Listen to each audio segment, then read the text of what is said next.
അപ്പോൾ രാഹുൽ ഗാന്ധി ആരോപണങ്ങൾ ഉന്നയിച്ച ആരോപണങ്ങൾ ഒറ്റ കേൾവിയിൽ ശരിയാണ്. പക്ഷേ അതിൻ്റെ വിശദാംശങ്ങളിലേക്ക് ചെല്ലുമ്പോൾ ഈ പറഞ്ഞ പോലെ ഒന്നുമില്ല, അതുകൊണ്ട് ഉള്ളി തൊലി വിളിക്കുന്ന പോലെയാണ് എന്നാണ് ഇപ്പോൾ ദേശീയ മാധ്യമങ്ങൾ പുറമേക്ക് കൊടുത്തുകൊണ്ടിരിക്കുന്ന ഒരു നറേറ്റീവ്. 23 തവണ ഒരാൾ വന്ന് വോട്ട് ചെയ്യുമ്പോൾ ആ ബൂത്തിലിരിക്കുന്ന ഏജൻറ്റ് എന്തായിരുന്നു, അല്ലെങ്കിൽ ബൂത്തിലേക്ക് ഏജൻറ്റ് BJP കാരനായിരിക്കും. അതെ, അതൊന്നും സംഭവിക്കില്ല. ഇപ്പോൾ കണ്ണൂർ ജില്ലയിലൊക്കെ നടക്കുന്ന ബൂത്തിലിരിക്കാൻ കോൺഗ്രസ്സുകാരെ കിട്ടൂല. കാരണം ഒരു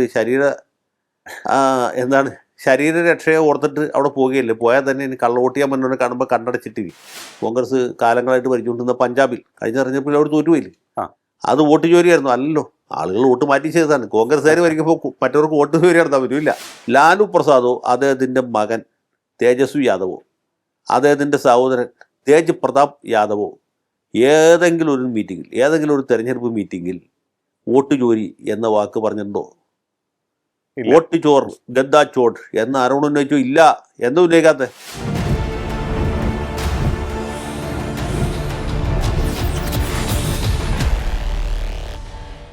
നമസ്കാരം. ടോക്കിംഗ് പോയിന്റിലേക്ക് സ്വാഗതം. ബീഹാറിൽ തിരഞ്ഞെടുപ്പ് പുരോഗമിക്കുകയാണ്. കേരളത്തിൽ തിരഞ്ഞെടുപ്പിന് ഒരുങ്ങിക്കൊണ്ടിരിക്കുകയാണ്. തദ്ദേശ തിരഞ്ഞെടുപ്പ്, അതിന് പിന്നാലെ നിയമസഭാ തിരഞ്ഞെടുപ്പും വരികയാണ്. ഇതുമായി ബന്ധപ്പെട്ട് പരിശോധിക്കുമ്പോൾ ഒട്ടേറെ കാര്യങ്ങൾ ദേശീയ രാഷ്ട്രീയത്തിലും സംസ്ഥാന രാഷ്ട്രീയത്തിലും അരങ്ങേറിക്കൊണ്ടുമിരിക്കുന്നുണ്ട്. ഹരിയാനയിൽ വലിയ തോതിൽ വോട്ട് കൊള്ള നടന്നു എന്നാണ് രാഹുൽ ഗാന്ധി കഴിഞ്ഞ ദിവസം ആരോപിച്ചിരിക്കുന്നത്. 25 ലക്ഷം കള്ളവോട്ടുകൾ നടന്നു എന്നാണ് പറയുന്നത്. അതിനോടൊപ്പം തന്നെ തീവ്ര വോട്ടർ പട്ടിക പരിഷ്കരണം കേരളത്തിൽ നടത്താൻ തീരുമാനിച്ചു. അതിനെതിരെ കോടതിയിൽ പോകുമെന്ന് കേരളത്തിലെ ഇടത് പാർട്ടിയും ഒപ്പം തന്നെ UDFും സംയുക്തമായി പറഞ്ഞിരിക്കുകയാണ്. ഇതിനിടയിൽ ഇപ്പോൾ അറിയുന്ന മറ്റൊരു കാര്യം, ന്യൂനപക്ഷങ്ങളെ ഒപ്പം നിർത്തുവാൻ അല്ലെങ്കിൽ അവരോട് അടുക്കുവാനായി BJP ശ്രമം തുടങ്ങിയിരിക്കുന്നു. എല്ലാ മുസ്ലിം ഭവനങ്ങളും സന്ദർശിക്കാൻ തീരുമാനിച്ചിരിക്കുന്നു എന്നും പറയുന്നു. പരിശോധിക്കാൻ നമുക്ക് ഈ രാഷ്ട്രീയ സാഹചര്യം എങ്ങനെ വോട്ടിങ്ങിനെ സ്വാധീനിക്കുമെന്ന്. നമ്മോടൊപ്പം ചേരുകയാണ് രാഷ്ട്രീയ നിരീക്ഷകൻ അഡ്വക്കേറ്റ് A. ജയശങ്കർ. നമസ്കാരം സാർ, ടോക്കിംഗ് പോയിന്റിലേക്ക് സ്വാഗതം. നമസ്കാരം സാർ. ആദ്യം രാഹുൽ ഗാന്ധിയുടെ ബോംബിൽ തുടങ്ങാം നമുക്ക്. ഹരിയാനയിൽ വലിയ തോതിൽ കള്ളവോട്ട് നടന്നു എന്നാണ് അദ്ദേഹം പറയുന്നത്. ഒന്നിനു പുറകെ ഒന്നായി അദ്ദേഹം നടത്തിക്കൊണ്ടിരിക്കുന്ന ഇത്തരത്തിലുള്ള വളരെ വലിയ ആരോപണങ്ങൾ, ഏറ്റവും ഒടുവിലെത്തിയതിനെ എങ്ങനെയാണ് കാണുന്നത്? അല്ല, അദ്ദേഹം പറഞ്ഞതിൽ കുറച്ച് കാര്യമുണ്ട്. അതായത് ഈ വോട്ടർ പട്ടികയിൽ ആളുകളുടെ ഫോട്ടോ കൊടുത്തിട്ടുള്ളത് ഏതോ ബ്രസീലിയൻ മോഡലിലോ മറ്റുമാണ്. അത് ഒരേ ഫോട്ടോ തന്നെ പല ആളുകളുടെ പേരിന് നേർക്കും ആവർത്തിച്ച് വരുന്നുണ്ട്. അത് വ്യാജമാണ് എന്ന കാര്യത്തിൽ യാതൊരു സംശയമില്ല. കാരണം എന്ന് വെച്ചാൽ ഒരാളുടെ ഫോട്ടോ മറ്റൊരാളുടെ പേരിന് നേരെ വരിക എന്ന് പറഞ്ഞാൽ തന്നെ അത് ഒരു ക്രമക്കേട്, ഒരു ക്രമവിരുദ്ധമായ നടപടി അവിടെ ഉണ്ടെന്നുള്ള കാര്യത്തിൽ യാതൊരു സംശയമില്ല. അതെങ്ങനെ സംഭവിച്ചു എന്നുള്ളത് വേറൊരു ചോദ്യമാണ്. ഇപ്പോൾ ഇതിൽ പറഞ്ഞിട്ടുള്ള ആളുകളെ ഇന്നലെയൊക്കെ ആയിട്ട് ദേശീയ മാധ്യമങ്ങൾ അന്വേഷിച്ച് കണ്ടുപിടിച്ച് അവരുമായിട്ടുള്ള ഇൻ്റർവ്യൂ ഇപ്പോൾ പ്രസിദ്ധീകരിച്ചുകൊണ്ടിരിക്കുന്നുണ്ട്. അവർ പറയുന്നത് ഇത് യഥാർത്ഥത്തിലുള്ള വോട്ടർമാർ തന്നെയാണ്. പക്ഷേ ഒരു ഫോട്ടോ തെറ്റായിട്ട് മറ്റാരുടെയോ ഫോട്ടോ ഇവരുടെ പേരിൻ്റെ നേർക്ക് അവരുടെ ഐഡൻറ്റിറ്റി കാർഡിലുള്ള ശരിക്കുള്ള ഫോട്ടോയാണ്. പക്ഷേ ഈ വോട്ടർ പട്ടികയിൽ കാണുന്ന ഫോട്ടോ അവരുടെ അല്ല, അത് മറ്റാരുടെയോ ഫോട്ടോയാണ്. ഈ തെറ്റ് അവർ തന്നെ നേരത്തെ ചൂണ്ടിക്കാണിച്ചിരുന്നതാണ്. പക്ഷെ അത് തിരുത്തുന്നതിന് വേണ്ട നടപടിയൊന്നും അധികൃതരുടെ ഭാഗത്തുനിന്ന് ഉണ്ടായില്ല. അപ്പോൾ ഫോട്ടോ പട്ടികയിൽ തെറ്റായിട്ടാണ് കിടക്കുന്നതെങ്കിലും കാർഡിലിരിക്കുന്നത് ശരിയായിട്ടുള്ള വോട്ടർമാരാണ് വോട്ട് ചെയ്തത്. മാത്രമല്ല, ഇതിൽ പേര് പറഞ്ഞിട്ടുള്ള ഒരു സ്ത്രീ എന്ന് പറഞ്ഞാൽ 72 വയസ്സായ സ്ത്രീയാണ്. അവർ പറയുന്നു അവർ മാത്രമാണ് വോട്ട് ചെയ്തിട്ടുള്ളത്. അവർ ഒരു വോട്ടേ ചെയ്തിട്ടുള്ളൂ, ഒന്നിലധികം വോട്ടുകൾ ചെയ്തിട്ടില്ല. ഒന്നിലധികം വോട്ട് ചെയ്യേണ്ട ആവശ്യവും അവർക്കില്ല. ഒരു സിഖ് വനിതയാണ് അവർ പറയുന്നു. അപ്പോൾ അവർ പറയുന്നതനുസരിച്ചാണെങ്കിൽ അവർ വോട്ട് ചെയ്തിട്ടുള്ളൂ. മറ്റാളുകളൊക്കെ പറയുന്നത് അവരുടെ വോട്ട് തന്നെയാണ് ചെയ്തത്. പിന്നെ ഒരു വീട്ടിൽ ഏതാണ്ട് 60-ലധികം വോട്ടർമാരുണ്ട് എന്ന് രാഹുൽ ഗാന്ധി ആരോപിച്ചു. ആ വീട്ടിൽ മാധ്യമപ്രവർത്തകർ, മലയാളി മാധ്യമപ്രവർത്തകർ തന്നെ എത്തി ഈ വീട്ടുകാരെ കണ്ട് ചോദിക്കുന്നു. അപ്പോൾ സംഗതി ശരിയാണ്. ഒരു ഹൗസ് നമ്പറിൽ 60-ലധികം വോട്ടർമാരുണ്ട്. അത് വലിയ ഹിന്ദു കൂട്ടുകുടുംബമാണ്, വലിയ കുടുംബമാണ്. ഒരു വളപ്പിൽ കുറേ അധികം ആളുകൾ വീട് വെച്ച് താമസിക്കും. അവരെല്ലാവരുടെ ഹൗസ് നമ്പർ ഒന്നാണ്, അതും കൃത്യമാണ്. ഒരു ഹൗസ് നമ്പറിൽ നിരവധി വീടുകളുണ്ട്. അതിൽ താമസിക്കുന്ന ആളുകളുടെ എല്ലാവരും പേര് വോട്ടർ പട്ടികയിലുണ്ട്. അവരെല്ലാവരും വോട്ട് ചെയ്തിട്ടുണ്ട്. അതിൽ അസ്വാഭാവികമായിട്ടൊന്നുമില്ല എന്നാണ് ഇപ്പോൾ പുറത്തു വന്നിട്ടുള്ള വിവരം. അപ്പോൾ രാഹുൽ ഗാന്ധി ആരോപണങ്ങൾ ഉന്നയിച്ച ആരോപണങ്ങൾ ഒറ്റ കേൾവിയിൽ ശരിയാണ്. പക്ഷേ അതിൻ്റെ വിശദാംശങ്ങളിലേക്ക് ചെല്ലുമ്പോൾ ഈ പറഞ്ഞ പോലെ ഒന്നുമില്ല, അതുകൊണ്ട് ഉള്ളി തൊലി വിളിക്കുന്ന പോലെയാണ് എന്നാണ് ഇപ്പോൾ ദേശീയ മാധ്യമങ്ങൾ പുറമേക്ക് കൊടുത്തുകൊണ്ടിരിക്കുന്ന ഒരു നറേറ്റീവ്. അത് എന്തുമാത്രം ശരിയാണെന്നുള്ളത് ഇപ്പോൾ നമ്മൾ അവിടെ പോയി നേരിട്ട് കണ്ട് ചോദിച്ചാലേ വ്യക്തമാവുള്ളൂ. അതെ, അപ്പോൾ എന്തായാലും അത്തരത്തിലൊരു കാര്യം, അതായത് ബീഹാർ പോളിംഗിന്റെ ആദ്യഘട്ട വോട്ടെടുപ്പിന്റെ തൊട്ട് തലേ ദിവസമാണ് ഈ ഒരു ആരോപണവുമായി അദ്ദേഹം രംഗത്ത് വന്നത്. അതിന്റെ ഒരു ടൈമിങ്ങും വളരെ പ്രസക്തമാണെന്ന് തോന്നുന്നു. അല്ല, അതിൽ രണ്ട് അപകടമുണ്ട്. ഒന്ന്, ബീഹാർ തെരഞ്ഞെടുപ്പിൽ ഈ നമ്മൾ കഴിഞ്ഞ ദിവസം ചർച്ച ചെയ്തതാണ് ഈ വിഷയം. ഈ മാധ്യമങ്ങളും നിരീക്ഷകരും മോഡി വിരുദ്ധരായിട്ടുള്ള ചില മാധ്യമ പ്രവർത്തകരടക്കം പറയുന്നത് അവിടെ ദേശീയ ജനാധിപത്യ സഖ്യത്തിന്, അത് BJP JDU സഖ്യത്തിന് ഒരു മേൽക്കൈ ഉണ്ട്. ആ മേൽക്കൈ ഉണ്ടായിട്ടുള്ളത് ഇവരുടെ രാഷ്ട്രീയ ശക്തി കൊണ്ട് മാത്രമല്ല, സാമുദായിക പിൻബലം കൊണ്ടാണ്. ബീഹാറിലെ വോട്ടെന്ന് വെച്ചാൽ ജാതികൾക്കുള്ള വോട്ടാണ്. അതെ അതെ. അവിടെ മുസ്ലിം യാദവ് വിഭാഗങ്ങൾ മാത്രമേ, അല്ലെങ്കിൽ പിന്നെ മല്ല എന്ന് പറഞ്ഞൊരു വിഭാഗം കൂടി ഒഴിച്ചാൽ വേറെ ആരും തന്നെ സാമുദായികമായിട്ട് ഈ RJD കോൺഗ്രസ് സഖ്യത്തെ പിന്തുണയ്ക്കുന്നവരില്ല. മറിച്ച് മറ്റ് സമുദായങ്ങളിലേക്ക് ഒരു വലിയ മഴവിൽ മുന്നണി ഉണ്ടാക്കുന്നതിൽ നിതീഷ് കുമാർ വിജയിച്ചു. അതിൽ മുന്നോക്ക സമുദായങ്ങളെ പ്രതിനിധീകരിക്കുന്ന BJP ഉണ്ട്, കുർമികളെയും കൊയിലികളെയും മറ്റ് പിന്നാക്ക സമുദായങ്ങളെയും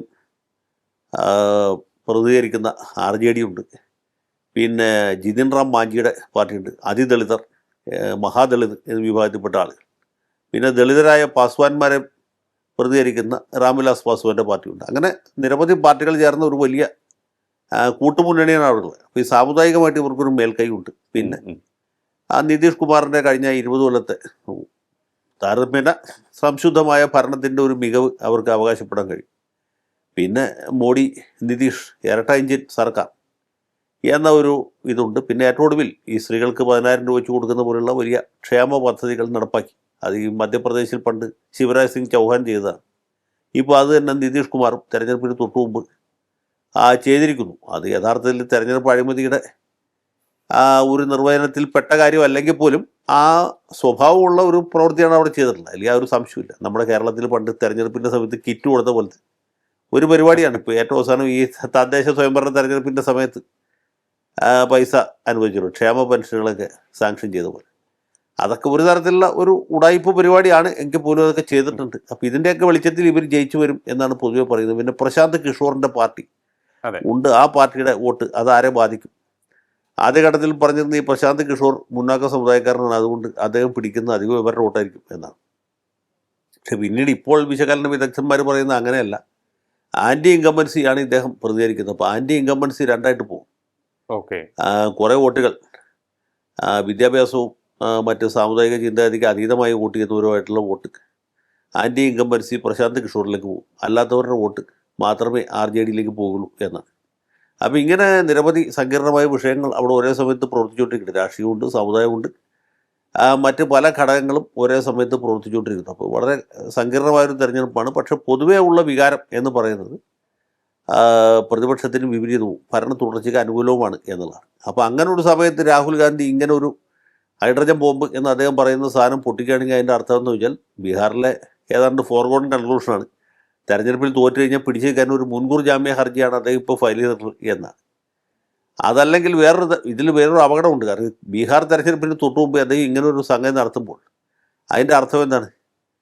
അത് പൊതുവേ പ്രവർത്തകർക്കും അണികൾക്കും കൊടുക്കുന്ന സന്ദേശം എന്താണ് എന്നുള്ള അദ്ദേഹം ഒന്ന് ആലോചിക്കേണ്ടായിരുന്നു. എൻ്റെ അഭിപ്രായത്തിൽ അദ്ദേഹം ഇത് ഒന്നുകിൽ തെരഞ്ഞെടുപ്പ് പ്രഖ്യാപിക്കുന്നതിന് മുമ്പ് ചെയ്യണമായിരുന്നു, അല്ലെങ്കിൽ ഈ തെരഞ്ഞെടുപ്പിൻ്റെ റിസൾട്ട് കൂടി വന്നതിന് ശേഷം ചെയ്യണമായിരുന്നു. ഏതായാലും ഇത് തെരഞ്ഞെടുത്ത സമയം ശരിയായില്ല എന്നൊരു അഭിപ്രായം എനിക്കുണ്ട്. അപ്പോൾ അങ്ങനെ നോക്കുമ്പോൾ ഒരു എക്സ്ക്യൂസ്, തെരഞ്ഞെടുപ്പിൽ ഏൽക്കാൻ പോകുന്ന തിരിച്ചടി സംബന്ധിച്ചുള്ള കാര്യങ്ങളെക്കുറിച്ച് സൂചന കിട്ടിക്കഴിഞ്ഞു. ഇനിയിപ്പോൾ അങ്ങ് പറഞ്ഞതുപോലെ ആ ഒരു എക്സ്ക്യൂസിന് വേണ്ടിയിട്ടായിരിക്കും. അങ്ങനെ ഒരു എക്സ്ക്യൂസിൻ്റെ ഒരു സാഹചര്യം ഉണ്ടാവുകയാണെങ്കിൽ ഒന്ന് ആലോചിച്ച് നോക്കിയിട്ടുണ്ടോ? ഇവർ അവസ്ഥ എന്താകും, ഇന്ത്യ സഖ്യത്തിൻ്റെ അവസ്ഥ എന്താകും, കോൺഗ്രസിൻ്റെ അവസ്ഥ എന്താകും എന്നൊക്കെ ഉള്ള ചോദ്യങ്ങളും ഉയരില്ലേ? അതെ, ഇതിനകത്ത് നമ്മൾ ശ്രദ്ധിക്കേണ്ട ഒരു കാര്യം കൊണ്ടുണ്ട്. രാഹുൽ ഗാന്ധി വളരെ ബന്ധപ്പെട്ട് വോട്ടധികാര യാത്ര നടത്തിയ സംസ്ഥാനമാണ് ബീഹാർ. അദ്ദേഹം ഈ യാത്ര നടത്തിയ പ്രദേശം തന്നെ മിഥിലാഞ്ചൽ, സീമാഞ്ചൽ, ഇങ്ങനെ മുസ്ലിം ഭൂരിപക്ഷമുള്ളൊരു പ്രദേശം തിരഞ്ഞെടുത്ത് ആ ഏരിയയിലാണ് പുള്ളി കാര്യമായിട്ട് പ്രചരണം നടത്തി. ബീഹാറിൻ്റെ എല്ലാ ഭാഗത്തും അദ്ദേഹത്തിന് യാത്ര പോയില്ല, ഒരുപക്ഷെ സമയപരിമിതി ഉണ്ടായിരിക്കും. അപ്പോൾ ഇങ്ങനെ ഒരു വലിയ യാത്ര വളരെ ദിവസങ്ങൾ ബന്ധപ്പെട്ട് അദ്ദേഹവും തേജസ്വി യാദവും കൂടി നടത്തി. ആ യാത്ര കഴിഞ്ഞ ഉടനെ തെരഞ്ഞെടുപ്പ് പ്രഖ്യാപിക്കുന്ന സമയത്തേക്ക് അദ്ദേഹം ലാറ്റിൻ അമേരിക്കയിലേക്ക് പോയി എന്നുള്ളതാണ്. വെനിസ്വേല, കൊളംബിയ, ഗോട്ടിമാല മുതലായ രാജ്യങ്ങൾ സന്ദർശിക്കും. അദ്ദേഹത്തിൻ്റെ സാന്നിധ്യം ഇവിടെയുള്ള ആവശ്യം, പ്രത്യേകിച്ച് ബീഹാറിലാണ്. അതുമാത്രമല്ല, അദ്ദേഹം ഇല്ലാത്ത സമയത്താണ് ഈ തെരഞ്ഞെടുപ്പ് സീറ്റ് വിഭജനവുമായി ബന്ധപ്പെട്ട ചർച്ചകളൊക്കെ ഉണ്ടാവും.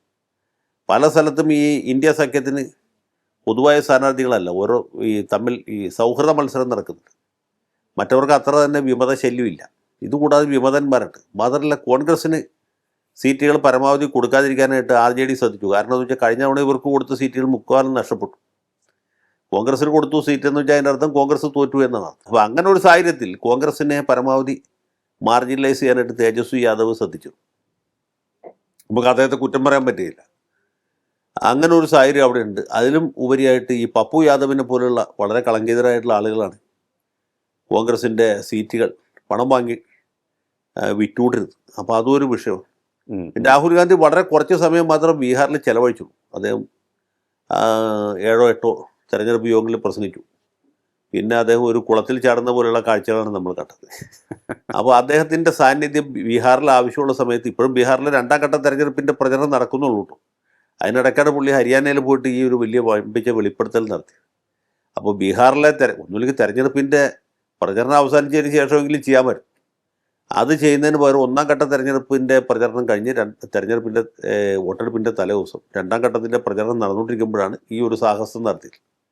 അപ്പോൾ ആരാണ് അദ്ദേഹത്തിന് ഈ കാര്യങ്ങൾക്ക് ഉപദേശം കൊടുക്കണമെന്ന് നമുക്കറിയില്ല. ഏതായാലും അതൊരു തെറ്റായ ദിശയിലുള്ള കാര്യവെപ്പായിട്ടാണ് എനിക്ക് തോന്നിയത്. പിന്നെ ഇദ്ദേഹത്തിൻ്റെ ഈ പത്രസമ്മേളനത്തിൻ്റെ ഫലമായിട്ട് ജനങ്ങളുടെ ഇടയിൽ നേരത്തെ തന്നെ ഈ വോട്ടർ പട്ടികയെക്കുറിച്ചും അല്ലെങ്കിൽ വോട്ടർ യന്ത്രത്തെക്കുറിച്ചും ഒക്കെ ചില സംശയങ്ങളുണ്ടായിരുന്നു. അത് ഒന്നും കൂടി ബലപ്പെടുത്താൻ അദ്ദേഹത്തിന് സാധിച്ചു എന്നുള്ളത് ശരിയാണ്. ഇപ്പോൾ നമ്മുടെ മലയാള പത്രങ്ങളൊക്കെ നോക്കിയാൽ തന്നെ അറിയാം, രാഹുൽ ഗാന്ധി ഭയങ്കരമായൊരു വെളിപ്പെടുത്തൽ നടത്തിയിരിക്കും. അതോടുകൂടി ഈ തെരഞ്ഞെടുപ്പിൽ ജനങ്ങൾക്കുള്ള വിശ്വാസം തന്നെ കുറഞ്ഞു പോയിരിക്കും എന്ന രീതിയിലുള്ളൊരു സാധനം ഏറ്റവും കുറഞ്ഞ മലയാള പത്രങ്ങളിലെങ്കിലൊക്കെ വന്നിട്ടുണ്ട്. ഇംഗ്ലീഷ് പത്രങ്ങളിലൊക്കെ സാമാന്യമായിട്ട് വാർത്ത കൊടുത്തെങ്കിലും അവരാരും ഇതിന് വലിയ പ്രാമുഖ്യം കൊടുത്തില്ല. എന്നിട്ട് നമ്മുടെ മലയാളത്തിൽ തന്നെ ദേശാഭിമാനി പത്രം ലിയോ കട്ടോന്ന് എനിക്കറിയില്ല. മറ്റ് പത്രങ്ങളിലൊക്കെ 1ാം പേജിൽ, മനോരമയിലും മാതൃഭൂമിയിലും ഒക്കെ വലിയ വെണ്ടക്കയായിട്ടും വഴുതനങ്ങയായിട്ടും മത്തങ്ങയായിട്ടും വന്ന വാർത്ത ദേശാഭിമാനി 7ാം പേജിലാണ് കൊടുത്തത്. കാരണം അവർക്കറിയാം ഇതൊക്കെ ഇത്ര ഉള്ളൂന്നല്ലോ. മാത്രമല്ല കേരളത്തെ സംബന്ധിച്ച് ഈ വോട്ട് ചോരി നടത്തുന്നവരാണ്, അത് CPM-കാരാണ്. അപ്പോൾ ഇദ്ദേഹം കുത്തിപ്പറയുന്നത് BJP ആണെങ്കിലും അതിൻ്റെ കുത്ത് കിട്ടുന്നവരിൽ CPM-കാരും ഉണ്ട്. കാരണം ഇത് കണ്ണൂർ ജില്ലയിലും കാസർഗോഡ് ജില്ലയിലും കോഴിക്കോട് ജില്ലയുടെ ചില പ്രദേശങ്ങളിലൊക്കെ ഈ മരിച്ചുപോയ ആളുകൾ വന്ന് വോട്ട് ചെയ്യുന്ന പരിപാടി പണ്ടും ഉണ്ട്, ഇപ്പോഴും ഉണ്ട്. അതിപ്പോൾ അങ്ങനെയൊക്കെയുള്ള പരിപാടികളുണ്ട്. ഞാനിത് ഈ തെരഞ്ഞെടുപ്പ് സംശുദ്ധമായിട്ടാണ് നടക്കുന്നത് നമുക്ക് ആർക്കും പറയാൻ പറ്റില്ല. അത് പണ്ട് മുതലേ അതിൻ്റെ അകത്ത് ഈ ഒരു എലമെൻ്റ് ഓഫ് കറപ്ഷൻ ഉണ്ട്, മാൽ പ്രാക്ടീസും ഉണ്ട്, അതിലൊന്നും ഒരു സംശയമില്ല. അത് ഇന്ത്യ പോലത്തെ ഒരു രാജ്യത്ത് സംഭവ്യവും സ്വാഭാവികവുമാണ്. പക്ഷെ പണ്ടത്തെ അപേക്ഷിച്ച് ഇപ്പോൾ ഈ തെരഞ്ഞെടുപ്പ് പ്രക്രിയ കുറേ കൂടി സംശുദ്ധമായിട്ടുണ്ട്, അത് മെച്ചപ്പെട്ടിട്ടുണ്ടെന്ന് നമുക്ക് പറയാതിരിക്കാനും നിവൃത്തിയില്ല. കാരണം ഇലക്ട്രോണിക് യന്ത്രം വന്നപ്പോൾ പണ്ട് ബാലറ്റിൽ നടന്നിരുന്ന പോലുള്ള അതിക്രമം ഇപ്പോൾ നടക്കില്ല. അതുപോലെ അതെ, ഇതൊക്കെ പറയുമ്പോൾ പറയാമെന്ന് മാത്രമേ ഉള്ളൂ. ബാലറ്റ് പേപ്പറിൽ വോട്ട് ചെയ്യുമ്പോൾ നടന്നിരുന്ന പോലത്തെ അതിക്രമങ്ങൾ ഇപ്പോൾ ഇല്ല എന്ന് തന്നെ പറയണം. പക്ഷേ ഇപ്പോൾ വോട്ടിംഗ് യന്ത്രത്തെ വിട്ട് അദ്ദേഹം വോട്ടർ പട്ടികയിൽ പിടിച്ചിരിക്കുകയാണ്. പിന്നെ ഈ തെരഞ്ഞെടുപ്പ് കമ്മീഷൻ ചോദിക്കുന്ന പ്രധാനപ്പെട്ട ചോദ്യമുണ്ട്. ഈ ഹരിയാന എന്ന് പറഞ്ഞാൽ കോൺഗ്രസ്സുകാരില്ലാത്ത സംസ്ഥാനമല്ലല്ലോ. ശരിയാണ്. കഴിഞ്ഞ 10 കൊല്ലത്തിന് മുമ്പുള്ള 10 കൊല്ലം തുടർച്ചയായിട്ട് കോൺഗ്രസ് ഭരിച്ച സംസ്ഥാനമാണ്. പണ്ടുതൊട്ടേ കോൺഗ്രസിൻ്റെ ഒരു കോട്ടയാണ്. ഭൂപീന്ദർ സിംഗ് ഹുഡയെ പോലുള്ള ഗംഭീരന്മാരായിട്ടുള്ള നേതാക്കന്മാരുള്ള സ്ഥലമാണ്. എന്നിട്ട് വോട്ടർ പട്ടികയിൽ വന്ന ക്രമക്കേട് കണ്ടുപിടിക്കാൻ ഇവർക്ക് നേരത്തെ സാധിച്ചില്ല എന്നുള്ളതാണ്. അതൊരു കാര്യം. രണ്ടാമത് ബൂത്തിലിരിക്കുന്ന വോട്ടർ ഏജന്റുമാർ കാണുന്നില്ലേ, ഒരാൾ 23 പ്രാവശ്യം വോട്ട് ചെയ്തു എന്ന് പറഞ്ഞാൽ ഒരേ വോട്ടർ 23 തവണ ഒരാൾ വന്ന് വോട്ട് ചെയ്യുമ്പോൾ ആ ബൂത്തിലിരിക്കുന്ന ഏജന്റ് എന്തായിരുന്നു, അല്ലെങ്കിൽ ബൂത്തിലേക്ക് ഏജന്റ് BJP-കാരനായിരിക്കും. അതെ, അതൊന്നും സംഭവിക്കില്ല. ഇപ്പോൾ കണ്ണൂർ ജില്ലയിലൊക്കെ നടക്കുന്ന ബൂത്തിലിരിക്കാൻ കോൺഗ്രസ്സുകാരെ കിട്ടൂല. കാരണം ഒരു ശരീരരക്ഷയെ ഓർത്തിട്ട് അവിടെ പോവുകയല്ലേ, പോയാൽ തന്നെ ഇനി കള്ള വോട്ട് ചെയ്യാൻ മുന്നേ കാണുമ്പോൾ കണ്ണടച്ചിട്ടിരിക്കും. അത് ഇടികൊള്ളായിരിക്കാൻ വേണ്ടിയിട്ടാണ്, നമുക്ക് അവർക്ക് കുറ്റം പറയാൻ പറ്റില്ല. അപ്പോൾ അതൊക്കെ നടക്കുന്നത് അത് തന്നെ എത്രയോ അപൂർവമായിട്ടാണ് ഇല്ലേ.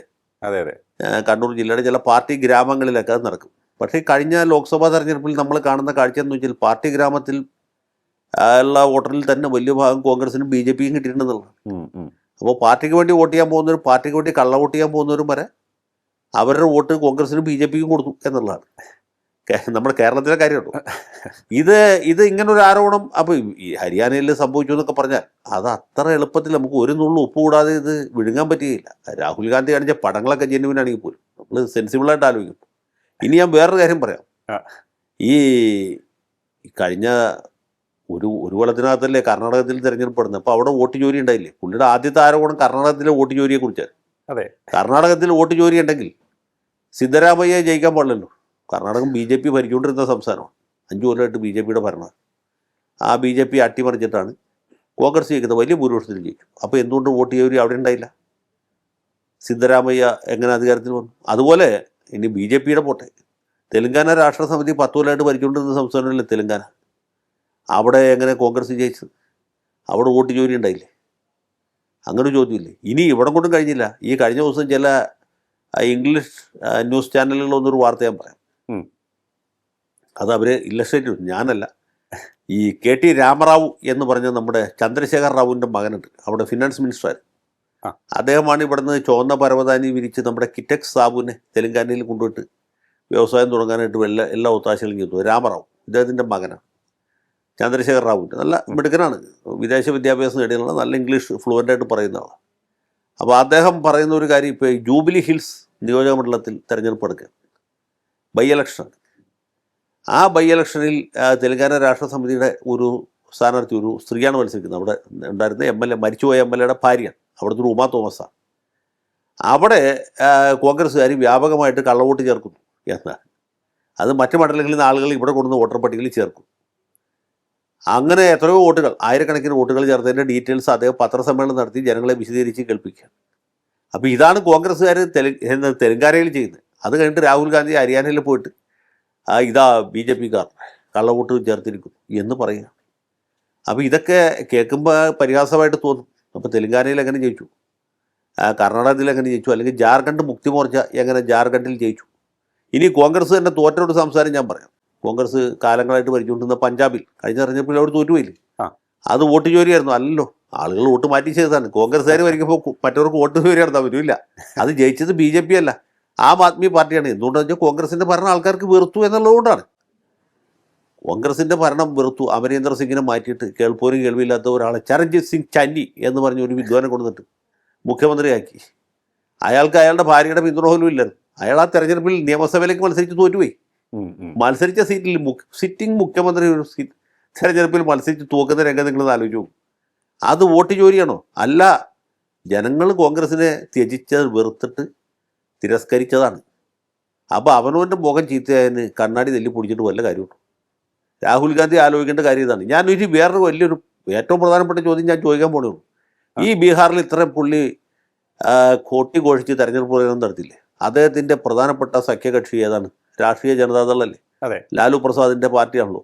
ലാലു പ്രസാദോ അദ്ദേഹത്തിൻ്റെ മകൻ തേജസ്വി യാദവോ അദ്ദേഹത്തിൻ്റെ സഹോദരൻ തേജ് പ്രതാപ് യാദവോ ഏതെങ്കിലും ഒരു മീറ്റിങ്ങിൽ, ഏതെങ്കിലും ഒരു തെരഞ്ഞെടുപ്പ് മീറ്റിങ്ങിൽ വോട്ട് ചോരി എന്ന വാക്ക് പറഞ്ഞിട്ടുണ്ടോ? വോട്ട് ചോർ, ഗദ്ദാ ചോർ എന്ന് ആരോടും ഉന്നയിച്ചോ? ഇല്ല. എന്താ ഉന്നയിക്കാത്ത?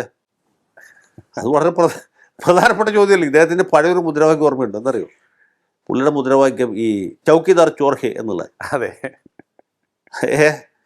ഇക്കഴിഞ്ഞ അല്ല, അതിന് മുമ്പത്തെ തെരഞ്ഞെടുപ്പിൽ പുള്ളി പ്രധാനമായിട്ടും ഉന്നയിച്ചൊരു ചോദ്യം, ഉന്നയിച്ചൊരു ആ ഒറ്റ ആരോപണം കൊണ്ടാണ് ആളുകൾ പുള്ളിക്ക് എതിരായി പോയത്. നാട്ടുകാരെ എതിരായി. കോൺഗ്രസിൻ്റെ ഒരു നേതാവ് ഇത് ഏറ്റുപിടിച്ചില്ല. തെരഞ്ഞെടുപ്പ് കഴിഞ്ഞു, ഇദ്ദേഹം തന്നെ അദ്ദേഹത്തിൻ്റെ ആ സിറ്റിംഗ് സീറ്റായിരുന്ന അമേത്തിയിൽ തോറ്റുപോയി. തോറ്റു കഴിഞ്ഞപ്പോൾ പുള്ളി വികാര വിക്ഷുബ്ധനായി കോൺഗ്രസ് പ്രസിഡന്റ് സ്ഥാനം രാജിവെച്ചൊരു പോക്ക് പോയി. അത് ഓർമ്മയില്ല? അന്ന് പുള്ളി വിങ്ങിപ്പൊട്ടിക്കൊണ്ട് പറഞ്ഞൊരു കാര്യം, കോൺഗ്രസ് നേതാക്കന്മാരൊക്കെ വഞ്ചകന്മാരാണ്. ഞാൻ ഉയർത്തിയ ഈ ചൗക്കിദാർ ചോർഹെ എന്ന മുദ്രാവാക്യം കോൺഗ്രസ്സുകാരനെ ഒറ്റൊരുത്തിനും ഉന്നയിച്ചില്ല. പുള്ളിയെ വഞ്ചിച്ചായിട്ട് പുള്ളിക്ക് തോന്നി. സത്യത്തിൽ കോൺഗ്രസ്സുകാർക്ക് തലക്കുളിവുകൊണ്ടാണ് അവർ ഉന്നയിക്കാഞ്ഞത്.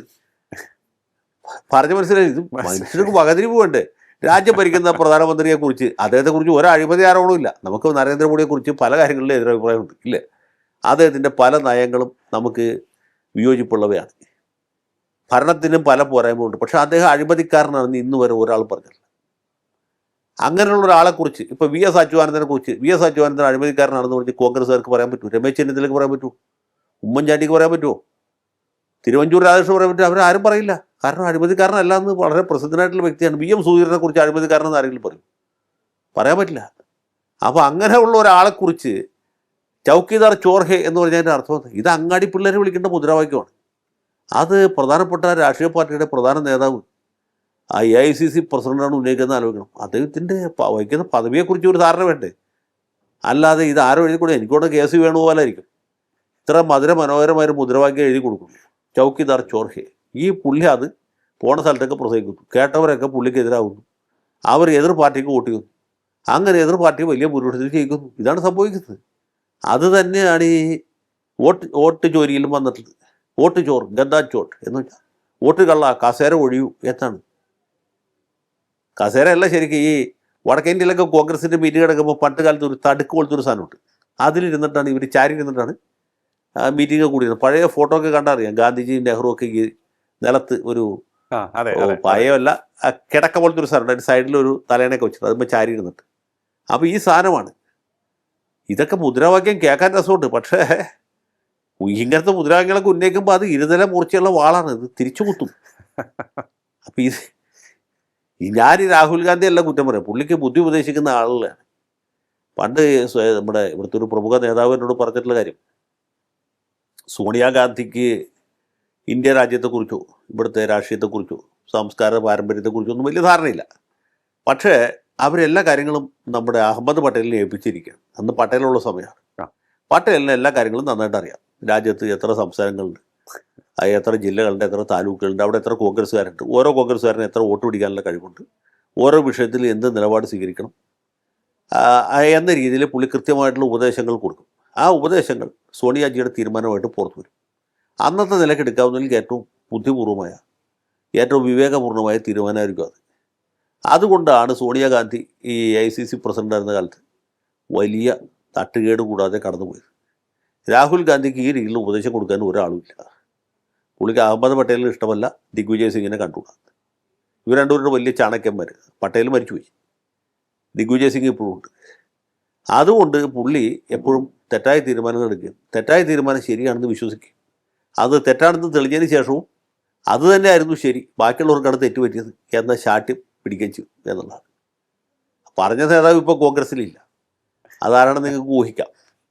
പക്ഷേ കോൺഗ്രസ്സിലുള്ള ചില നേതാക്കന്മാർ ഇത് തന്നെ എന്നോട് പറഞ്ഞിട്ടുണ്ട്, മുതിർന്ന രാഷ്ട്രീയക്കാർ പറഞ്ഞിട്ടുണ്ട്. ഈ ചൗക്കിദാർ ചോർഹെ എന്ന മുദ്രാവാക്യം കേട്ട് അസ്വസ്ഥനായ ഒരു നേതാവ് ഇവിടുന്ന് വിമാനം കയറി ഡൽഹിയിൽ പോയിട്ട് സോണിയാജിയെ നേരിട്ട് കണ്ട് പറഞ്ഞു, ഈ മുദ്രാവാക്യം വലിയ അപകടമാണ്, ഇത് ഉന്നയിച്ചാൽ നമ്മളെ കാര്യം കുഴപ്പത്തിലാവും എന്ന് പറഞ്ഞു.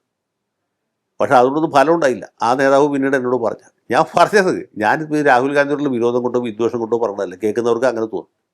പക്ഷേ പുള്ളിയുടെ കാര്യത്തിൽ വരുന്ന ഏറ്റവും വലിയ കുഴപ്പം ഇതാണ്. ഒന്നാമത് പുള്ളിക്ക് കൺസിസ്റ്റൻസി ഇല്ല. കൺസിസ്റ്റൻസി എന്ന് വെച്ചാൽ രാഷ്ട്രീയക്കാരൻ എത്ര തിരിച്ചടി ഉണ്ടായാലും വിപരീത റിസൾട്ട് ഉണ്ടായാലും രാഷ്ട്രീയത്തിൽ തന്നെ നിൽക്കണം. അത് ഇട്ടിട്ട് വേറെ സ്ഥലത്തേക്ക് പോകാൻ പാടില്ല. മാത്രമല്ല നാട്ടിൽ തന്നെ ഉണ്ടാകണം. പരമാവധി ജനങ്ങളുടെ കൂടെ ഉണ്ടാവണം, ജനങ്ങളുടെ കൂടെ ആണ് എന്ന് തോന്നിപ്പിക്കുകയും ചെയ്യണം. ഇപ്പോൾ രാഹുൽ ഗാന്ധിക്ക് പറ്റിയത്, രാഹുൽ ഗാന്ധി ബീഹാറിൽ ഇത്ര വലിയ പ്രചരണ ജാഥയൊക്കെ നടത്തിയിട്ട് അതിൻ്റെ ചൂടാറിനേക്ക് മുമ്പ് തെരഞ്ഞെടുപ്പിൽ സ്ഥാനാർത്ഥി നിർണ്ണയം നടക്കുമ്പോൾ പുള്ളി ഗോട്ടിമാലയ്ക്ക് പോയി. ഇല്ലേ, ആരെങ്കിലും ചെയ്യാൻ പാടുള്ളൂ. അതൊന്ന്, കൺസിസ്റ്റൻസി ഇല്ല. രണ്ടാമത് പുള്ളിയെ സംബന്ധിച്ചിടത്തോളം ഈ ശരിയായ സമയത്ത് തെറ്റായ തീരുമാനങ്ങൾ എടുക്കുക, തെറ്റായ തീരുമാനമായിരുന്നു ശരി എന്ന് വാദിക്കുകയും ചെയ്യും. ആ രീതിയിൽ പുള്ളിക്ക് കൃത്യമായ ഉപദേശം കൊടുക്കാനായിട്ട് ഒരാളില്ല. ഞാൻ മനസ്സിലാക്കിയ ശരിയാണ്, ഈ KC വേണുഗോപാലും പിന്നെ രൺദീപ് സിംഗ് സുർജേവാല എന്ന് പറഞ്ഞൊരു വിദ്വാനുണ്ട്. ഇവർ രണ്ടുപേരാണ് പുള്ളിയുടെ ഇടത്തുനിന്നും വലത്തുനിന്നും ഉപദേശിക്കുന്നത്. അതിൻ്റെ ഒരു ദുരന്തമാണ് ഇപ്പോൾ നടന്നുകൊണ്ടിരിക്കുന്നത്. ഇപ്പോൾ വടക്കേ ഇന്ത്യയിലെ മാധ്യമങ്ങൾ ഏറ്റിപ്പിടിച്ചിട്ടുള്ള വലിയൊരു സംഭവം ഉണ്ടെന്ന് പറയുമ്പോൾ, ഈ പട്ടാളത്തിൽ എന്താണ് ജനസംഖ്യയുടെ 10% വരുന്ന, പുള്ളി ഉദ്ദേശിച്ച സവർണ സമുദായക്കാരാണ്, പട്ടികജാതിക്കാർക്കും OBC-ക്കാർക്കും ഒന്നും റിസർവേഷൻ ഇല്ല എന്നുള്ളതാണ്. ഈ ഇന്ത്യയുടെ ഭരണഘടന എഴുതി ഉണ്ടാക്കിയത് ആരാണ്?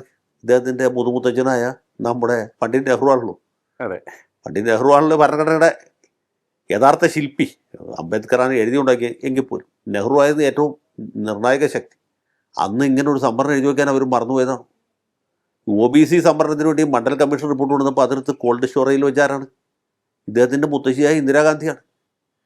വടക്കേ ഇന്ത്യയിൽ OBC സമുദായത്തിൽപ്പെട്ട ആളുകൾ ഒരു കാലത്തും കോൺഗ്രസിന് വോട്ട് ചെയ്തിട്ടില്ല, ഇപ്പോഴും വോട്ട് ചെയ്യുന്നില്ല, ഇനിയും ചെയ്യില്ല. അതെന്തുകൊണ്ടാണ് എന്ന് അദ്ദേഹം ഒരു നിമിഷമെങ്കിലും ആലോചിച്ച് നോക്കുന്നുണ്ട്. പുള്ളി ഇപ്പോൾ OBC-ക്കാരെ ഉടലോടെ സ്വർഗത്തിൽ കൊണ്ടുപോകാനുള്ള ശ്രമമാണ് നടത്തിക്കൊണ്ടിരിക്കുന്നത്. നല്ല രസമായില്ലേ? പട്ടാളത്തിൽ സംവരണം വേണമെന്നുള്ള അതിൻ്റെ ന്യായാന്യായതകളൊക്കെ അവിടെ നിൽക്കട്ടെ, സംവരണം കൊടുക്കാതിരിക്കുക. ഇത് ആരാണ് പറയുന്നത്? ആരോടാണ് പറയുന്നത്? നരേന്ദ്രമോദി OBC-കാരനാണ്. രാഹുൽ ഗാന്ധി ബ്രാഹ്മണ കുലജാതനാണ്. അദ്ദേഹത്തിൻ്റെ കുടുംബക്കാരാണ് ഇന്ത്യ രാജ്യം ഏതാണ്ട് 60 കൊല്ലത്തോളം ഭരിച്ചത്. അന്ന് ഈ സംവരണം ഏർപ്പെടുത്താൻ ആരുടെ കുറ്റാണ്? അങ്ങനെ ഒരു ചോദ്യമില്ലേ? ഈ ചോദ്യം തിരിച്ചു ചോദിക്കില്ല ആളുകൾ. തീർച്ചയായിട്ടും അതൊരു പട്ടാളത്തിൽ സംവരണം വേണോ വേണ്ടോ എന്നുള്ള അല്ല പ്രശ്നം. ഇത് ആരുടെ കുറ്റം കൊണ്ടാണ് സംവരണം ഇല്ലാതായി പോയത്? 10% വരുന്ന ആളുകളുടെ കയ്യിൽ ഇതിൻ്റെ കൺട്രോൾ പോയത് എങ്ങനെയാണ് എന്ന ചോദ്യം ചോദിക്കുമ്പോൾ ആ ചോദ്യം അദ്ദേഹം സ്വയം ചോദിക്കണം. അത് കഴിഞ്ഞിട്ട് ബാക്കിയുള്ളവരോട് ചോദിക്കണം. ഇനി ഞാൻ ഒരൊറ്റ ഉദാഹരണം പറയും. ഈ ചർച്ച തീർന്നേക്ക് മുമ്പ് ഇപ്പം തദ്ദേശ സ്വയംഭരണ തെരഞ്ഞെടുപ്പ് വരാൻ പോലെ കഴിഞ്ഞ ദിവസം കേരള കൗമുദിയിൽ വന്ന റിപ്പോർട്ട് ലിയോ ഏതായാലും കണ്ടു കാണുമല്ലോ. തിരുവനന്തപുരം കോർപ്പറേഷനിലേക്ക് കോൺഗ്രസ്സുകാർ ഒരുപാട് സ്ഥാനാർത്ഥികളെ പ്രഖ്യാപിച്ചു. അതെ. അതിൽ ഈ OBC വിഭാഗത്തിൽപ്പെട്ട് ഈഴവർ എത്ര പേരുണ്ട്? ഈ ഒരു കയ്യിൻ്റെ 5 വിരലോണ്ട് എണ്ണി തീർക്കുക. 5 പേരില്ല, അതിൽ താഴെ. എന്നിട്ടാണ് ഈ പുള്ളി വലിയ സിദ്ധാന്തം പറഞ്ഞത്. പട്ടാളത്തിൽ ഈഴവരില്ല, പട്ടാളത്തിൽ വിശ്വകർമ്മരില്ല, പട്ടാളത്തിൽ ധീവരില്ല, പട്ടാളത്തിൽ പുലയരില്ല. ആദ്യം തന്നെ കോൺഗ്രസിൻ്റെ സ്ഥാനാർത്ഥി പട്ടികയിൽ പുള്ളി സംവരണം നടപ്പാക്കട്ടെ. അത് കഴിഞ്ഞിട്ട് പട്ടാളത്തിലും ഐക്യരാഷ്ട്രസഭയിലൊക്കെ കൊണ്ടുവരട്ടെ, നമുക്ക് സന്തോഷമുള്ളൂ. ഇല്ല, ഇപ്പോൾ ഇത്തരത്തിലുള്ള സംവരണത്തെക്കുറിച്ചൊക്കെ ഈ തെരഞ്ഞെടുപ്പ് അടുക്കുമ്പോൾ മാത്രമാണ് ചർച്ച ഉയർന്നു വരുന്നത് എന്നുള്ളതാണ് ഏറ്റവും പ്രസക്തമായ കാര്യം തോന്നുന്നു, അല്ലേ? ഏറ്റവും ശ്രദ്ധിക്കേണ്ട കാര്യം. അതെ, അത് ഏത് കാലത്തും അങ്ങനെയാണല്ലോ. ഈ മാർജിനലൈസ് ചെയ്യപ്പെട്ട കമ്മ്യൂണിറ്റീസിനെ ഇവർ ഓർക്കുന്നത് തെരഞ്ഞെടുപ്പിൻ്റെ സമയത്താണ്. തെരഞ്ഞെടുപ്പ് കഴിഞ്ഞാൽ ആ സെക്കൻഡിൽ മറന്നുപോയി ചെയ്യും. 10 കൊല്ലം ഇദ്ദേഹത്തിൻ്റെ പാർട്ടിക്കാർ ഭരിച്ചല്ലേ, പുള്ളിയായിരുന്നില്ല കംപ്ലീറ്റ് കാര്യങ്ങൾ തീരുമാനിച്ചത്. 2004 തൊട്ട് 2014 വരെയുള്ള സമയത്ത് എന്തുകൊണ്ടാണ് പട്ടാളത്തിൽ സംവരണം വരുത്താൻ? എന്തുകൊണ്ടാണ് ജനറൽ അല്ലെങ്കിൽ ലഫ്റ്റനൻറ്റ് ജനറൽ, മേജർ ജനറൽ പദവികളിലേക്ക് സ്പെഷ്യൽ റിക്രൂട്ട്മെൻറ്റ് നടത്തായിരുന്നില്ലേ? നമ്മളാരെങ്കിലും വേണ്ടെന്ന് പറഞ്ഞോ? ആരും പറഞ്ഞിട്ടില്ല, പറയുകയില്ല. അപ്പോൾ ഇതൊക്കെ ഒരു തരം വായ്ത്താരിയാണ്. ആളുകളെ ഇത് പറഞ്ഞ് ഇളക്കാൻ പറ്റും എന്ന് വിചാരിച്ചിട്ട്. പക്ഷെ പുള്ളി ഇറക്കുന്നതിനേക്കാൾ വലിയ നമ്പറുകൾ ഇറക്കാൻ പറ്റിയ ആൾക്കാരാണ് മറുഭാഗത്ത് നിൽക്കുന്നത്. ഇദ്ദേഹം അവിടെയാണ് പുള്ളിക്ക് തെറ്റ് വരുന്നത്. ഇതേ നമ്പറുകൾ തന്നെയാണ് മറ്റേ ഭാഗക്കാർ ചെയ്യുന്നത്. ഇപ്പം നിതീഷ് കുമാർ, അതേപോലെ ജാതി സെൻസസ് എന്നുള്ള ഐഡിയ കൊണ്ടുവന്ന പുള്ളിയാണ്. ആ നിതീഷ് കുമാറിന് ഒരു ബുദ്ധിമുട്ടുണ്ടില്ല, പുള്ളി ജാതി സെൻസസ് നടപ്പാക്കി കാണിച്ചു കൊടുത്തു, ഇതാണ് സാധനം എന്ന് പറഞ്ഞു. അതുപോലെ നരേന്ദ്രമോദി, പുള്ളി ചെല്ലുന്നിടത്തൊക്കെ ഞാൻ OBC-കാരനാണ്, ഞാൻ പാവപ്പെട്ടവനാണ്, എൻ്റെ അച്ഛൻ ചായക്കടക്കാരനായിരുന്നു എന്ന വായ്ത്താരിയാണ് മുഴക്കുന്നത്. കേൾക്കുന്നവരത് വിശ്വസിക്കും. അതിന് ഈ രാഹുൽ ഗാന്ധിക്ക് എൻ്റെ അച്ഛനും മുത്തച്ഛനും ചായക്കട നടത്തിയെന്ന് പറയാൻ പറ്റുമോ? പറ്റൂല. കാരണം ചായക്കട നടത്തിയിട്ടില്ല. അവർ ചായക്കടയിൽ നിന്ന് ചായ കുടിച്ചിട്ടുണ്ടാവും. അപ്പോൾ ഒന്ന് ചായക്കടയിൽ നിന്ന് ചായ കുടിച്ചവനും മറ്റത് ചായക്കട നടത്തിയവനും തമ്മിലാണ് മത്സരം. ഇതാണ് പ്രശ്നം. സാർ, ഇപ്പോൾ അവിടെ ഇത്തരത്തിലുള്ള കാര്യങ്ങളൊക്കെ പറയുന്നുണ്ട്. പക്ഷേ ഈ തീവ്ര വോട്ടർ പട്ടിക പരിഷ്കരണം അത് നടപ്പിലാക്കി കഴിഞ്ഞാൽ ഇത്തരത്തിലുള്ള കള്ള വോട്ടുകൾ, ഇരട്ട വോട്ടുകൾ ഇതെല്ലാം പോകുമല്ലോ. എന്നിട്ടും കേരളത്തിൽ ഇപ്പോൾ ഇത് നടപ്പിലാക്കാൻ വരുമ്പോൾ എല്ലാവരും എതിർക്കുന്നത് എന്തുകൊണ്ടായിരിക്കാം? അല്ല, ഈ വോട്ടർ പട്ടിക ക്രമീകരിക്കേണ്ട ഒരു അത്യാവശ്യമാണ്. കാരണം വോട്ടർ പട്ടികയിൽ ഇപ്പോൾ വളരെ പ്രായോഗികമായിട്ട് പറയാം, മിക്കവാറും സ്ത്രീകൾക്ക്, ഞാൻ സ്ത്രീകളെ കുറ്റപ്പെടുത്തി പറയാമെന്ന് വിചാരിക്കരുത്, അവരുടെ ജനിച്ച വീട്ടിൽ വോട്ടുണ്ടാവും, ഭർത്താവിൻ്റെ വീട്ടിൽ വോട്ടുണ്ടാവും. നമ്മുടെ വീട്ടിൽ തന്നെ നോക്കിയാൽ മതി, അതെ, നമ്മുടെ അടുത്ത വീട്ടിൽ നോക്കിയാൽ മതി. നമ്മുടെ അതേ പഞ്ചായത്തിലല്ലെങ്കിൽ സ്വാഭാവികമായിട്ടും വോട്ടുണ്ടാവും. ഇനി ഒരു പഞ്ചായത്തിൽ നിന്നാണ് കല്യാണം കഴിച്ചെങ്കിൽ പോലും 2 വാർഡിലാണെങ്കിൽ ഉറപ്പായിട്ട് വോട്ടുണ്ടാവും. ഒരു പെൺകുട്ടി വീട്ടിൽ നിന്ന് കല്യാണം കഴിച്ച് പോയി എന്ന് വിചാരിച്ച് വീട്ടുകാർ അവളുടെ പേര് വോട്ടർ പട്ടികയിൽ നിന്ന് വെട്ടില്ല, വെട്ടാൻ സമ്മതിക്കില്ല. അതാണ് ഇവിടെ സംഭവിച്ചുകൊണ്ടിരിക്കുന്നത്. അപ്പോൾ ഒരാൾക്ക് 2 സ്ഥലത്ത് വോട്ടുണ്ടാവും. അതാണ് നമ്മുടെ അടൂർ പ്രകാശ് പണ്ട് കണ്ടുപിടിച്ചത്. 60,000-ഓളം വോട്ടറുകൾ ഓർമ്മയുണ്ടല്ലോ. ആറ്റിങ്ങൽ മണ്ഡലത്തിൽ മാത്രം 60,000 പേർക്ക് പുള്ളി വക്കീൽ നോട്ടീസ് അയപ്പിക്കും, അവരുടെ പേര് വീണ്ടും പ്രസിദ്ധീകരിക്കുകയൊക്കെ ചെയ്തു. അത്രയും പേർക്ക് ഡബിൾ വോട്ട് ചെയ്യാൻ പറ്റിയില്ല. അതുകൊണ്ട് എന്ത് പറ്റുമെന്ന് വെച്ചാൽ അവിടെ സമ്പത്ത് തോൽക്കുകയും അടൂർ പ്രകാശ് ജയിക്കുകയും ചെയ്തു. അടൂർ പ്രകാശിന് അതിനുള്ള മെഷീനറി മെക്കാനിസം ഉണ്ടായിരുന്നു, പണം ഉണ്ടായിരുന്നു, പ്രവർത്തകരുണ്ടായിരുന്നു. അതുകൊണ്ട് സാധിച്ചു. ഇതെല്ലായിടത്തും സംഭവിക്കുന്ന കാര്യമാണ്. ഇപ്പോൾ ഈ തൃശ്ശൂരിൽ സുരേഷ് ഗോപി ജയിച്ചത് എനിക്ക് നേരിട്ടറിയാവുന്ന കേസുകളുണ്ട്. എൻ്റെ മണ്ഡലം ചാലക്കുടിയാണ്. ചാലക്കുടി മണ്ഡലത്തിൽ കല്യാണം കഴിച്ചു വന്നുള്ള പല സ്ത്രീകളും തൃശ്ശൂർ മണ്ഡലത്തിൽ നിന്ന് വന്നവരാണ്. അവർ തെരഞ്ഞെടുപ്പിൻ്റെ സമയം വന്നപ്പോൾ ഞാൻ വീട്ടിൽ പോയി വോട്ട് ചെയ്തോളാം എന്ന് പറഞ്ഞ് പോയി. മാർക്സിസ്റ്റുകാരനെ, കോൺഗ്രസ്സുകാരനെ, ഭാര്യമാരടക്കം തൃശ്ശൂർ പോയിട്ട് താമരക്കോട്ടുകയും ചെയ്തു. മാർക്സിസ്റ്റുകാരൻ്റെയും കോൺഗ്രസ്സുകാരൻ്റെയും ഭാര്യമാരടക്കം. BJP-കാരൻ പറയാൻ വേണ്ട, BJP-ക്ക് വോട്ട് ചെയ്തു. BJP-ക്ക് അല്ല, സുരേഷ് ഗോപിക്ക് കൂട്ടി. സുരേഷ് ഗോപി അല്ല, അത് തൃശ്ശൂർ പൊതുവെ വ്യാപകമായിട്ട് സ്ത്രീകൾ ചെയ്തിട്ടുണ്ട്.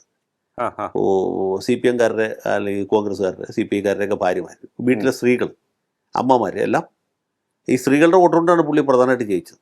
അത് അവർ വീട്ടിൽ നിന്ന് പോകുമ്പോൾ നമ്മുടെ പാർട്ടിക്ക് വോട്ട് ചെയ്യുമെന്ന് പറഞ്ഞ് പോവുകയും തിരിച്ച് വന്നിട്ട് ഞാൻ താമരക്കാട്ടോ ചെയ്ത് അല്ലെങ്കിൽ സുരേഷ് ഗോപിക്കാട്ടോ ചെയ്ത് എന്ന് വീട്ടിലൊന്ന് പറയുകയും ചെയ്യും. സ്ത്രീകൾ സത്യസന്ധരാണ്, അങ്ങനെ ഒരു ഗുണമുണ്ട്. അങ്ങനെയുള്ള നമ്മൾ ഈ സത്യങ്ങളൊക്കെ അറിയുന്നത്. അതാണ് ഇവിടെ ഈ ഇപ്പോൾ ആ കള്ള വോട്ടുകാർ അല്ലെങ്കിൽ കള്ള വോട്ടിൻ്റെ ആനുകൂല്യം പറ്റുന്നവരാണ് ഈ തീവ്ര വോട്ടർ പട്ടിക പരിഷ്കരണത്തിനെതിരെ നിൽക്കുന്നത് എന്നൊരു ശക്തമായ ആരോപണം ഇപ്പോൾ ഉയർന്നു വരുന്നുണ്ട്. അത് ഇതിനെ എതിർക്കുന്നവർ മാത്രമല്ല, അതിനെ അനുകൂലിക്കുന്നവരിലും ഈ പറഞ്ഞ പോലുള്ള പരിപാടികൾ ചെയ്യുന്നവരുണ്ട്. ഇത് ഒരു പാർട്ടിക്കാരും മാത്രമല്ലല്ലോ നമ്മുടെ നാട്ടിൽ വോട്ട് ചെയ്യുന്നത്. എല്ലാ ആൾക്കാരും ചെയ്യുന്ന പരിപാടിയൊക്കെ ഒന്ന് തന്നെ. പിന്നെ സിദ്ധാന്തം പറയും എന്ന് മാത്രം. ഈ വോട്ടർ പട്ടിക ഇത് ആധാർ കാർഡുമായിട്ട് ലിങ്ക് ചെയ്യേണ്ടത് അത്യാവശ്യമാണ്. കാരണം എന്ന് വെച്ചാൽ എന്നാൽ മാത്രമേ ഒരാൾക്ക് 2 സ്ഥലത്ത് വോട്ടുണ്ടെന്ന് അറിയാൻ പറ്റൂ. ശരിയാണ്. അല്ലെങ്കിൽ ജനിച്ച വീട്ടിൽ വോട്ടുണ്ടാവും, ഭാര്യ വീട്ടിൽ വോട്ടുണ്ടാവും, അല്ലെങ്കിൽ ഭർത്താവിൻ്റെ വീട്ടിൽ വോട്ടുണ്ടാവും, സ്വന്തം വീട്ടിൽ വോട്ടുണ്ടാവും, പിന്നെ വാടക താമസിച്ചിട്ടുണ്ടെങ്കിൽ അവിടെ വോട്ടുണ്ടാവും. ഏത് ചെയ്യും എന്നുള്ള വേറെ ചോദ്യമാണ്. ചിലപ്പോൾ രണ്ടും ചെയ്യും. തിരുവനന്തപുരം കോർപ്പറേഷൻ തെരഞ്ഞെടുപ്പിലെ സ്ഥാനാർത്ഥി പട്ടികയുമായി ബന്ധപ്പെട്ടുള്ള ഒരു കാര്യം അങ്ങ് സൂചിപ്പിച്ചു. ഇപ്പോൾ ഇവിടെയും ഈ കള്ളവോട്ട് സംബന്ധിച്ച് അല്ലെങ്കിൽ ഇരട്ട വോട്ട് സംബന്ധിച്ചുള്ള ചർച്ചകളൊക്കെ വളരെ സജീവമായിട്ട് നിലനിൽക്കുന്നുണ്ട്. അപ്പോൾ എല്ലാ മുന്നണികളും, പ്രത്യേകിച്ച് BJP ആണ് അത് ഉയർത്തിക്കൊണ്ടിരിക്കുന്നത്. കെ മുരളീധരൻ UDF-ന്റെ തെരഞ്ഞെടുപ്പ് പ്രചാരണത്തിന് ചുക്കാൻ പിടിക്കാൻ എത്തിയതോടുകൂടി 3 മുന്നണികളും തമ്മിലുള്ള പോരാട്ടം ഇവിടെ ശക്തമായിട്ടുണ്ട്. തിരഞ്ഞെടുപ്പ് ചൂടിലേക്ക് തിരുവനന്തപുരം കടന്നു കഴിഞ്ഞു എന്നാണ് എനിക്ക് തോന്നുന്നത്. അവിടെ അപ്പോഴും ഈ കള്ളവോട്ടിന്റെ കാര്യവും കൂടുതൽ ആഴത്തിൽ ചർച്ച ചെയ്യപ്പെടുന്ന ഒന്നായി മാറുമോ? തീർച്ചയായിട്ടും അത് ചർച്ച ചെയ്യപ്പെടണം എന്ന അഭിപ്രായക്കാരനാണ് ഞാൻ. കാരണം തദ്ദേശ തെരഞ്ഞെടുപ്പിൽ തുടങ്ങിയാലേ നമുക്ക് നിയമസഭാ തെരഞ്ഞെടുപ്പിൽ പാർലമെന്റ് തെരഞ്ഞെടുപ്പിലും കൊണ്ടുപോകാൻ പറ്റും. ഇതിലെ പ്രായോഗികമായ ഒറ്റയ്ക്കൊരു പരിഹാരമുള്ളൂ. എല്ലാ പാർട്ടികളും ഈ കാര്യത്തിൽ ജാഗ്രത പുലർത്തണം. ഇങ്ങനെ ഒരു സ്ഥലത്ത് വോട്ടുള്ള ആൾ വേറെ സ്ഥലത്ത് കൂടി വോട്ടുണ്ടോ എന്ന് കണ്ടുപിടിക്കാനുള്ള ഒരു മെക്കാനിസം കണ്ടുപിടിച്ചിരുന്നു. അങ്ങനെ രണ്ട് സ്ഥലത്ത് വോട്ടുണ്ടാവുന്നതിൽ തെറ്റില്ല, ഒരു സ്ഥലത്ത് വോട്ട് ചെയ്യാൻ പാടും, അത് പ്രധാനമാണ്. ഇവിടെ വോട്ട് ചെയ്ത ആൾ വേറെ സ്ഥലത്ത് വോട്ട് ചെയ്തത്. ഞാൻ ഒറ്റയ്ക്കൊരു കാര്യം കൂടി പറഞ്ഞത്, എൻ്റെ അനുഭവം ഒരു വക്കീൽ എന്നുള്ള ഒരു അനുഭവം കൂടി പറയാം. സ്ഥലം ഞാൻ പറയില്ല. നമ്മുടെ എറണാകുളം ജില്ലയിലുള്ള ഒരു അസംബ്ലി മണ്ഡലത്തിൽ ഒരു ഇടതുപക്ഷക്കാരനായ MLA, എൻ്റെ വളരെ അടുത്ത സുഹൃത്താണ്, അതേ എന്നെ വിളിച്ചിട്ട് പറഞ്ഞു, എൻ്റെ മണ്ഡലത്തിൽ ഒരു മുനിസിപ്പാലിറ്റിയും 7 പഞ്ചായത്തുമാണ് ഉള്ളത്. മുനിസിപ്പാലിറ്റിയിലും LDF പുറകിലായി. 6 പഞ്ചായത്തിൽ അല്ല 7 പഞ്ചായത്തിൽ 6 സ്ഥലത്തും നമ്മൾ പോയി. ഒരു പഞ്ചായത്തിൽ മാത്രമാണ് നമുക്ക് ഭരണം കിട്ടിയത്. ആ പഞ്ചായത്തിൽ ഒരാളുടെ ഭൂരിപക്ഷമല്ല, കാസ്റ്റിംഗ് വോട്ടിലാണ് നമ്മൾ പഞ്ചായത്ത് പിടിച്ചത്. ആ കാസ്റ്റിംഗ് വോട്ട് തന്നെയും പോകും. കാരണം എന്ന് വെച്ചാൽ ഒരാൾ ഒരു വോട്ടിനാണ് ജയിച്ചത്. ആ ഒരു വോട്ടിന് ജയിച്ചതിൽ 3 വോട്ട് കള്ളവോട്ടാണ്. അത് ഇത് അത്ര ഒരു ഡു ഓർ ഡൈ സിറ്റുവേഷനാണ്. ഒരു കാസ്റ്റിംഗ് വോട്ടിലാണ് പഞ്ചായത്ത് പ്രസിഡൻ്റായത്. അത് ആ കാസ്റ്റിംഗ് വോട്ടിൽ വന്ന ആളുണ്ടല്ലോ, ഇതായ അയാൾ തന്നെ ഒരു വോട്ടിൻ്റെ ഭൂരിപക്ഷത്തിലാണ് ജയിച്ചത്. ആ ഒരു വോട്ടിൽ 3 വോട്ട് കള്ളവോട്ടാണ്.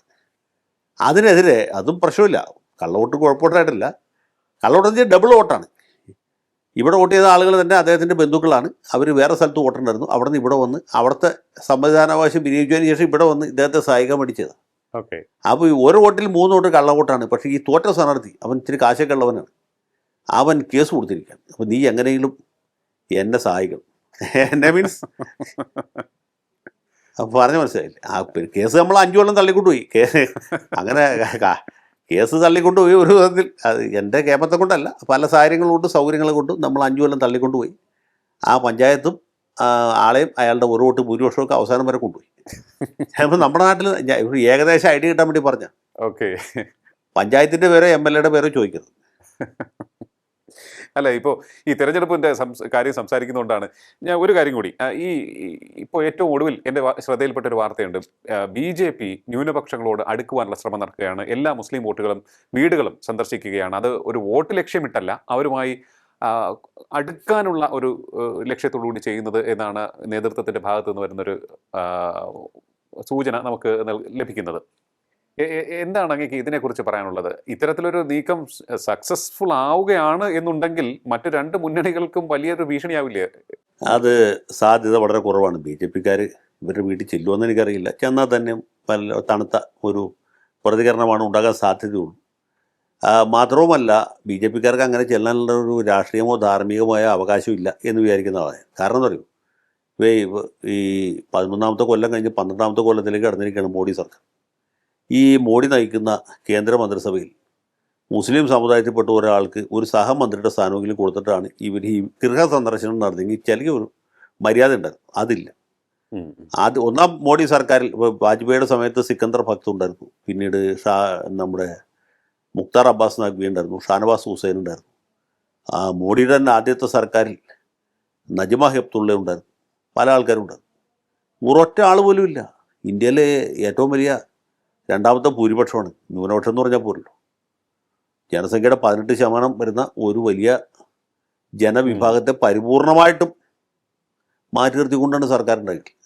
അപ്പോൾ പിന്നെ ഇവർക്ക് ധാർമ്മികമായിട്ടും രാഷ്ട്രീയമായിട്ടും അങ്ങനെ ഒരു അവകാശമില്ല. മുസ്ലിങ്ങളുടെ വീട്ടിൽ ചെല്ലുമ്പോൾ ആട്ട് കിട്ടാതിരുന്നാൽ ദൈവാധീനം. മറ്റൊരു കാര്യത്തിൽ കൂടി അങ്ങയുടെ അഭിപ്രായം അറിഞ്ഞാൽ കൊള്ളാമെന്നുണ്ട്. അതായത് ഈ കെ മുരളീധരനാണ് ഇപ്പോൾ തിരുവനന്തപുരം കോർപ്പറേഷനിൽ UDFിൻ്റെ അല്ലെങ്കിൽ കോൺഗ്രസിൻ്റെ തിരഞ്ഞെടുപ്പ് പ്രചാരണത്തിന് ചുക്കാൻ പിടിക്കുന്നത്. കഴിഞ്ഞ 2 തിരഞ്ഞെടുപ്പിലും കോർപ്പറേഷനിൽ 10 സ്കോർ UDFിൻ്റെ. അപ്പോൾ എന്തായാലും കെ മുരളീധരൻ്റെ പേര് കേട്ടതിന് ശേഷം വളരെ സജീവമായ പ്രചാരണ രംഗം കുറെ കൂടി കൊഴുക്കുകയും ഒരു ത്രികോണ പോരാട്ടത്തിലേക്കാണ് കാര്യങ്ങൾ പോകുന്നത് എന്നും ഇപ്പോൾ പൊതുവെ പറഞ്ഞ് കേൾക്കുന്നുണ്ട്. എന്ത് തോന്നുന്നു അങ്ങേക്ക്? ഒരു തിരിച്ചുവരവിനുള്ള സാധ്യതയുണ്ടോ തിരുവനന്തപുരം കോർപ്പറേഷനിൽ UDFിന്? തിരുവനന്തപുരം കോർപ്പറേഷനിൽ ശബരിനാഥനെ മേയർ സ്ഥാനാർത്ഥിയാക്കിയതും കെ മുരളീധരൻ അതിന് മുൻകൈ എടുത്ത് പ്രവർത്തിക്കുന്നതും വളരെ നല്ല കാര്യമാണ്. മാത്രമല്ല, മുമ്പ് ഒരിക്കലും ഇല്ലാത്ത രീതിയിൽ കോൺഗ്രസ് സ്ഥാനാർത്ഥികളെ നേരത്തെ പ്രഖ്യാപിച്ചു.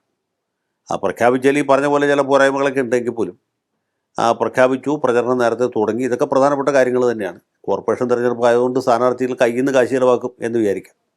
കാശ് ഒരു പ്രധാനപ്പെട്ട ഘടകമുള്ളൂ. ഇപ്പോൾ BJPക്കോ കോൺഗ്രസ് CPMനോ കാശിന് ക്ഷാമമില്ല.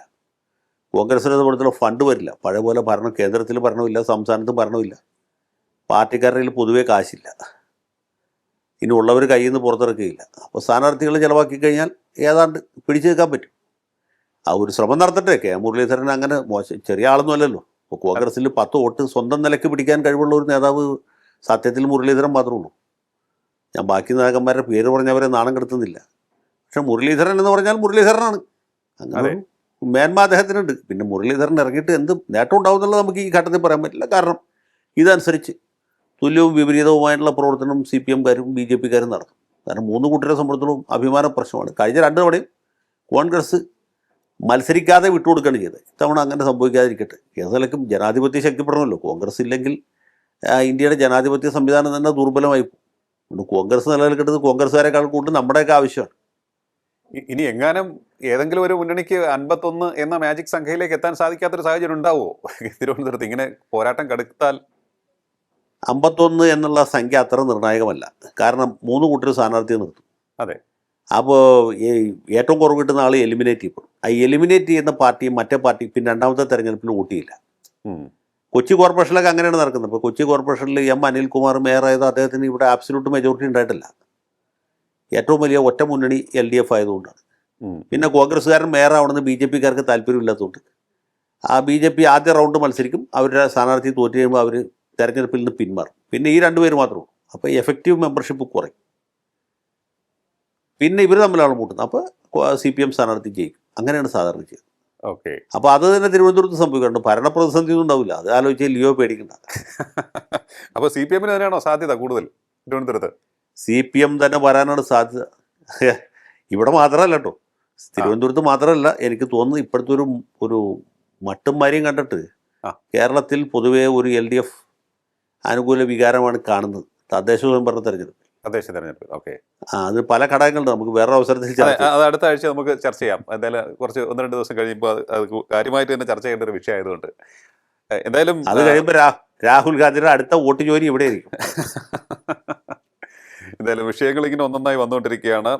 രാഹുൽ ഗാന്ധിയുടെ വോട്ട് ചോരി ആരോപണം, SIR, ഒപ്പം തന്നെ കേരളത്തിലെ ഇപ്പോഴത്തെ തിരഞ്ഞെടുപ്പ് സാധ്യതകൾ തുടങ്ങിയ കാര്യങ്ങളൊക്കെ തന്നെ നമ്മൾ ഇന്ന് ചർച്ച ചെയ്തു. വളരെയധികം നന്ദി സർ, ഇത്ര സമയം ടോക്കിംഗ് പോയിന്റുമായി സംസാരിച്ചത്. ടോക്കിംഗ് പോയിന്റ് ഈ അധ്യായം ഇവിടെ പൂർണ്ണമാകുന്നു. ഇനി അടുത്ത എപ്പിസോഡിൽ കാണാം നമുക്ക്. നമസ്കാരം.